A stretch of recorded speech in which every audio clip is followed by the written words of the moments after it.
what brings you joy, because it gets people to really think about, when I'm in flow, when I'm Yes. really enjoying work, this is what I'm doing. Right.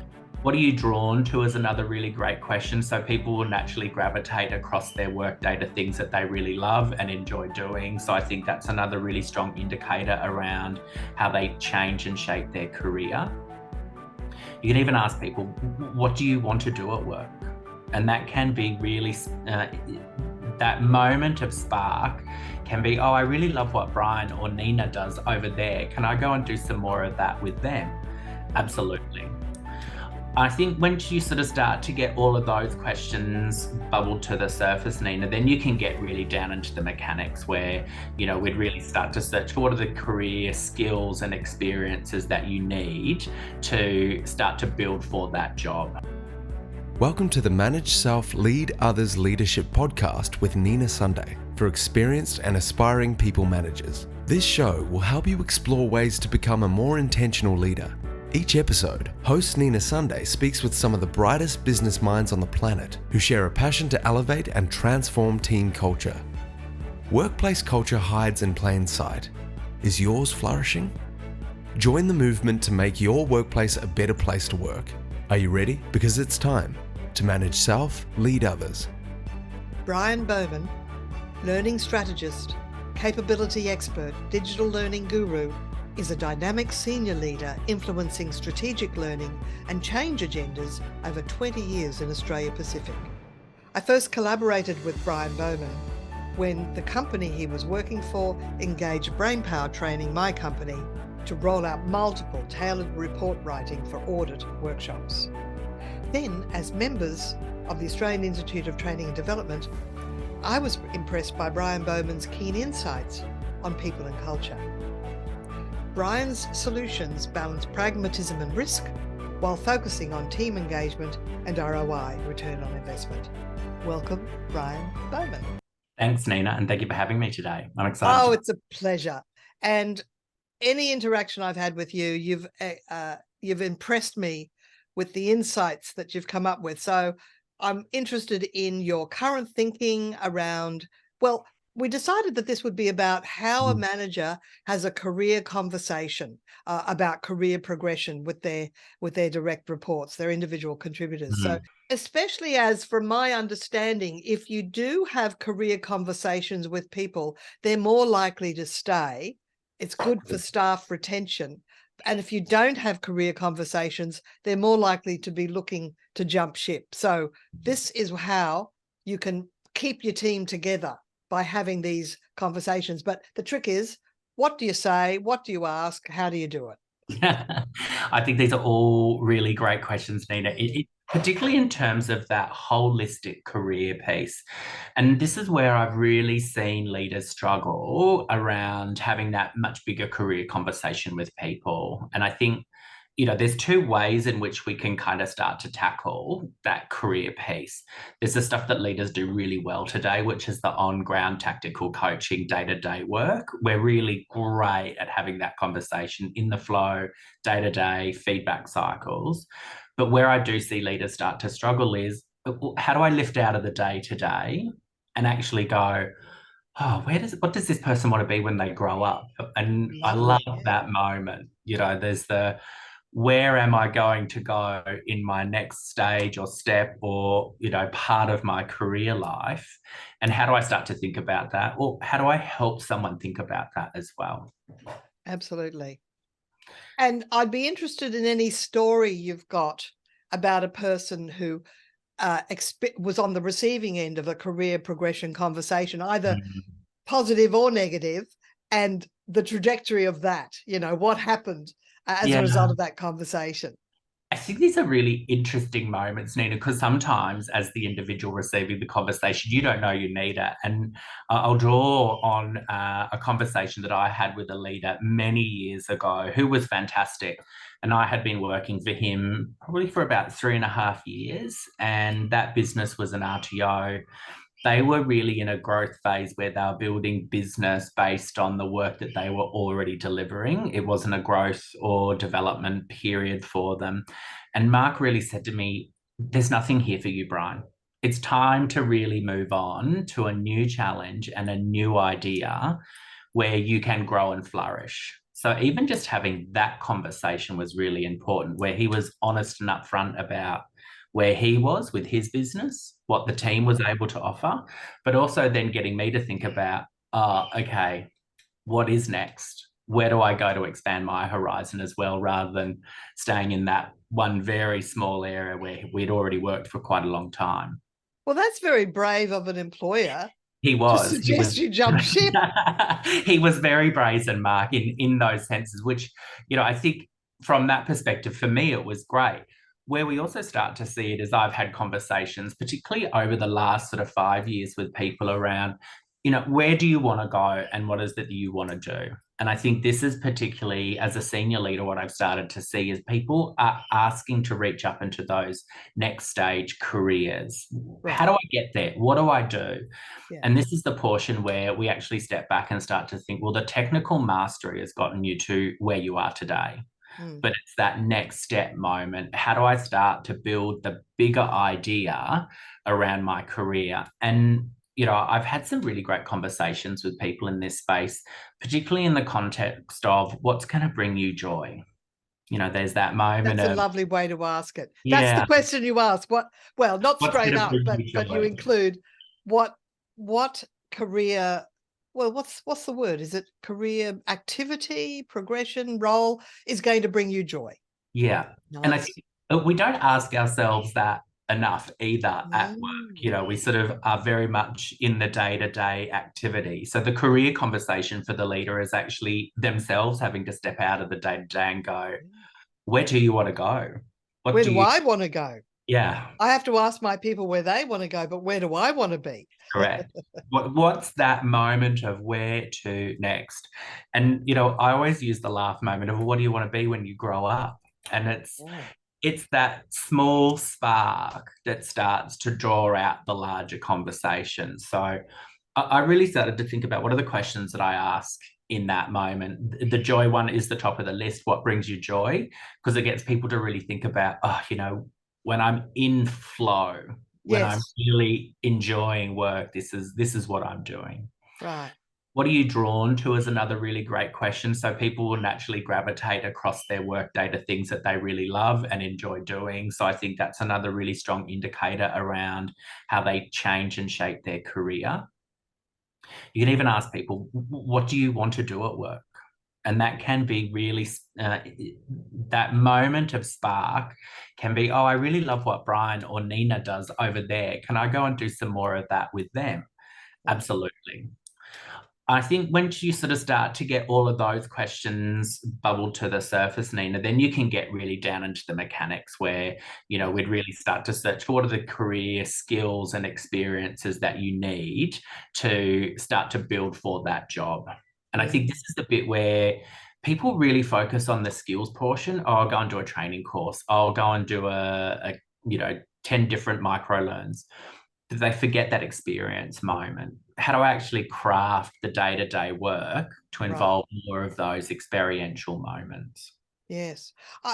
I mean, when I was a small business, at one point we got to a point of 10 staff. That to me was as complex as I wanted to be running. But I remember we got into the habit of hiring gap year students, and I would start the day with a one-on-one meeting, not every day, but frequently. And I just remember off the cuff, I decided to, as a like you wake up and you go, what am I going to talk to my gap year student about today? And I decided to identify or list on the flip chart all her tasks and get a plus or a minus. Do you like doing this? Is there anything you don't like doing? And I really had some interesting awarenesses, because with a gap year student, she's only there for a year, but I wanted her to stay for the year. I didn't want her to leave. I didn't want her to and I wanted her to have a positive experience. And it was interesting because until you ask, you don't find out, oh, I don't like that part of the job. Yeah. And because I had other people, I said, well, how about I just do a bit of a rotation and see if someone wants to take that up? And so that works beautifully if you can rotate tasks, even if you're a small business. But then obviously, if you're a large business or a big organization with thousands of people, there's so many opportunities for people Correct. to rotate into other roles.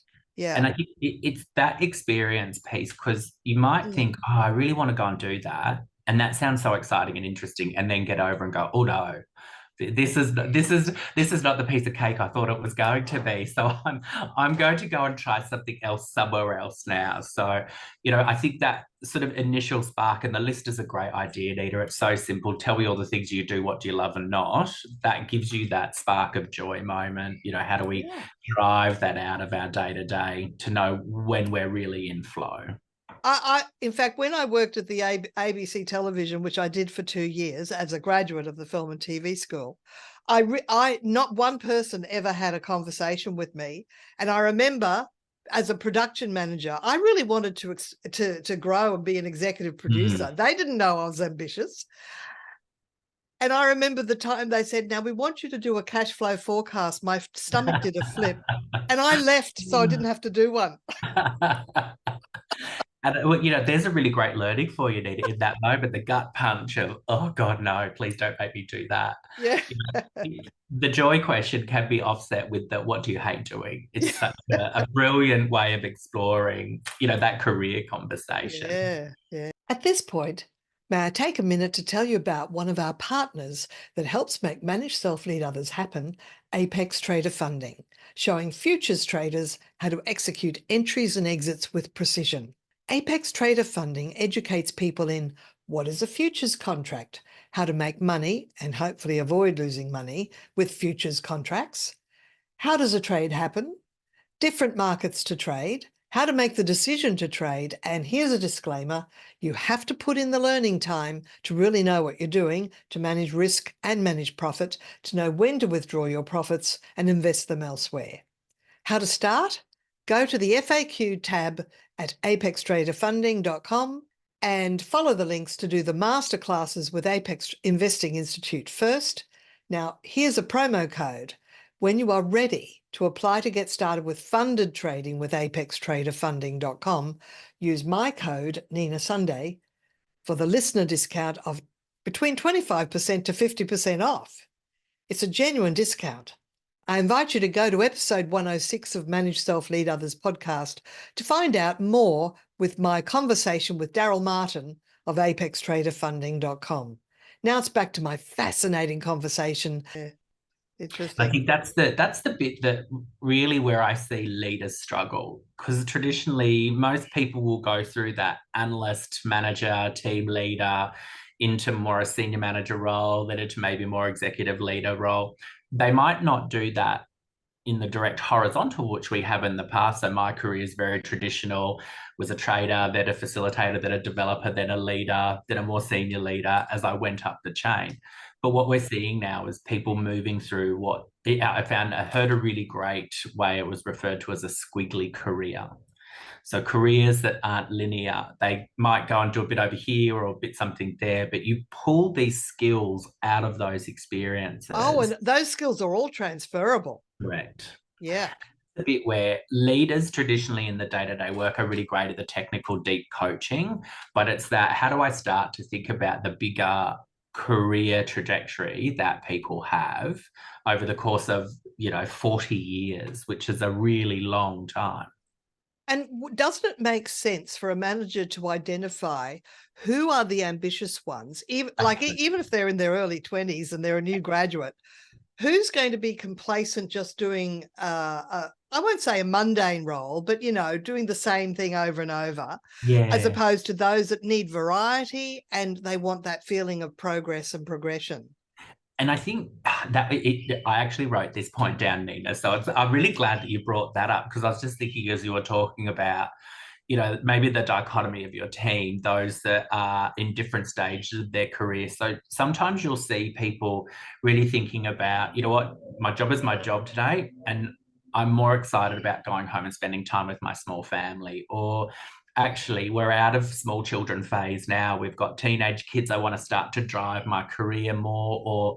actually, I've come out of some other personal activity that I was doing and I want to do something completely different. So I think people understanding where others are in their cycle of Right. career, because you'll grab a job, then you've maybe got 12 months to master the job, another 12 months to do it really well and accelerate. And then in that third 12 months, traditionally there's like a 3-year cycle. You might start going, okay, I've got the mastery moment. I'm starting to look up above and beyond where my role is across the organization. What comes next? Or I've done this. I want to go over there and do that now. Some people might not want to ever progress upwards. And I think we're starting to see that become more evident in careers now, where people are being given permission and they don't feel like they have to really climb, more senior, more senior, more senior. Once they get to a role where they're happy, just maybe even doing that in the best way possible and finding innovation moments to drive that career and that role forward. I found it interesting you talking about this 3-year cycle, because Charles Handy, who is considered the second best thinker in the world after Peter Drucker, and he's still alive. We have a wonderful episode from a couple of years ago on our lowly podcast from Charles Handy. And I've read his book, The Empty Raincoat. He talks about the Sigmoid Curve, which is that high idea of the first year of progression, the second year, people are often left alone to just do the job. Yeah. And their motivation can wane to the point where they want to leave, unless you do what he calls starting a second curve, which is you do that change before you have to. You don't wait for their motivation to wane. You do it so that you're always giving that sense of progression to people in their career. So that's the S curve. Yeah, it's really interesting, Nina, around, sometimes when leaders are thinking about who's in their team, and, I've been a leader that has been, oh my God, this person is brilliant. I never, ever want them to leave because they make me look so wonderful and they do such amazing work. But you have to balance that transition through your team between how do I help these people grow and drive their career just as much as I want to retain and deliver great work across an organization. It is an interesting conundrum for leaders. Encouraging people will make them leave. I think Richard Branson, there's a quote about career progression from him where he says that if we don't train people, they might stay. So maybe we should train them to leave. Well, it's in that vein. So yes, that's how we started this conversation. Yeah. Interesting. Yes. Well, no, and how I came across it some years ago was an employer has a duty to make a person's CV, make them marketable, so that they are ready, so that if they and when they apply for another job, they have got a living, breathing CV that shows development, shows training, and shows progression. And that is your duty as an employer, not just to get blood out of a stone and to do the job you pay them to do, but to actually, you have a duty to of care that their CV is living and breathing and will impress the next employer. Yeah. And that's a really beautiful way to highlight impact as well, Nina. So what's going to make people impressive in the future is helping them actually translate their impact in their career, where they've been, and what they would also bring to that next cycle of impact. So how are they going to elevate or do really well in those next pieces, and giving them those tools to think about, I translate the work that I do to the work that I've delivered and the impact it's had on people and organization. Have you ever had a graduate, a young one, express what you think is almost an unrealistic target for a goal, and yet you don't want to pour cold water on it, but at the same time there might be a reality check? Well, you have to actually go through all the steps to get worthy of that role. I will steal from Simon Sinek in this moment. Please do. He has a beautiful video where he talks about individuals that are very young in their career, but seeing them move very rapidly from job to job to job. And he talks about it as in sailing in the storm. So Right. where younger people are asking for promotion or more money, but maybe they haven't sailed in the storm yet. So they say things like, oh, but, I do the same work as Nina. Well, Nina has 15 years experience and she's hoisted the sails in the storm and survived and sailed it. You haven't been through any moments of challenge or difficulty in that experience that you've had within 12 months. So, yes, you are doing the job that Nina is doing. But I know that Nina's, if it's something went wrong, she's going to manage it appropriately. I think sometimes we forget to help people work through those mistakes and work through those challenging moments. And that's where we really get those career aspects. Also, in that technical moment, explaining, well, here's all the skills that actually go into delivering that activity. Where is your mastery? And then helping pathway forward. I've done that quite a bit with maybe younger facilitators where they think just standing in front of the room is the obvious, well, I've said all the words and I've done all the work. I'm like, okay, that's great. Where's the downstream impact now that you've had within the org? What's the flow on effect? Can that person do the job? Can they actually do it well? Can they do it to the standard required? It's asking, I think, some of those prompt questions to pull back the veil. And I really think they're exposing mechanics for people in careers to show them what it actually looks like. It is, a really important part of being a leader as well, to show them how does it all piece together? What's the mechanic behind it? Now, I believe you've become accredited in Gallup Strengths. Is that right?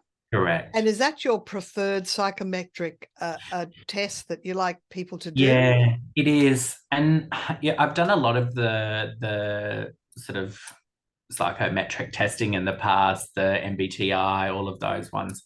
I really love the Gallup strength stuff because it talks to what's really unique about you. And we know that those strengths that we have, if we coach and grow and build and mentor those strengths, they're much more likely to expand.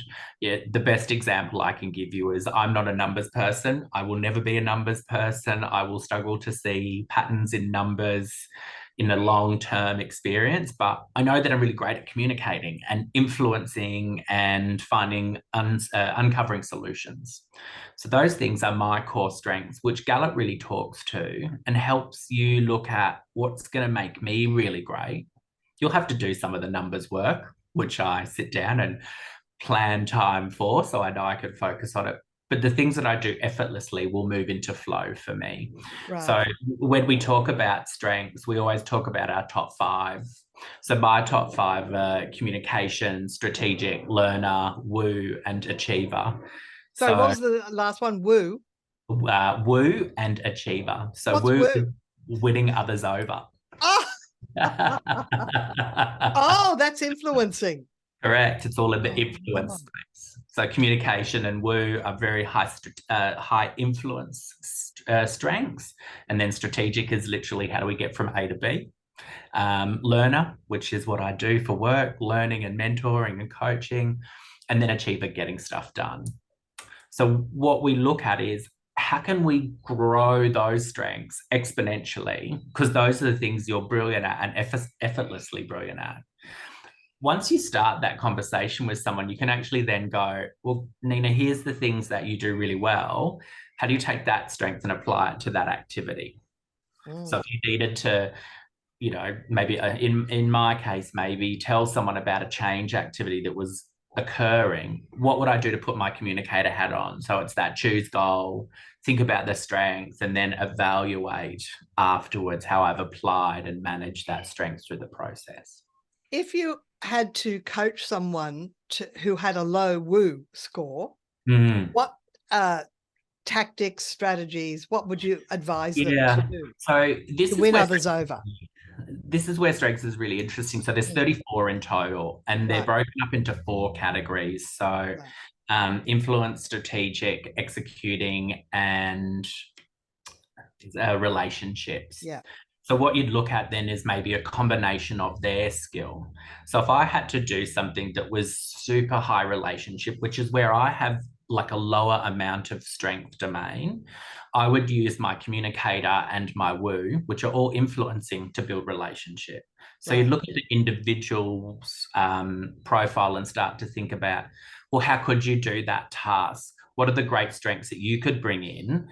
And it's really interesting. Sometimes you'll see someone that's quite a senior leader, but maybe they'll have no strategic thinking strengths and they get really panicked about it. Oh my God, I've got nothing in strategic, but I'm a strategic leader.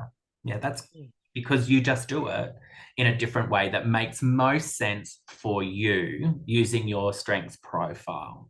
Well, look, we've sort of come to the end of our time, Brian. It's been a fascinating conversation, as I knew it would be. How can people find you? I do a lot of coaching and mentoring for individuals, particularly thinking about where to next in their career. And I predominantly focus really, Nina, over the last couple of years for middle leaders. So either moving into those middle management roles or up into that first line executive. I also do a lot of learning and development activities, instructional design, facilitation, all the stock of the trade, you would have it. And most people will be able to reach out to me via LinkedIn. Amazing talking with you, Brian. Thank you for sharing your wisdom today. And we wish you all the best in the future and all the best.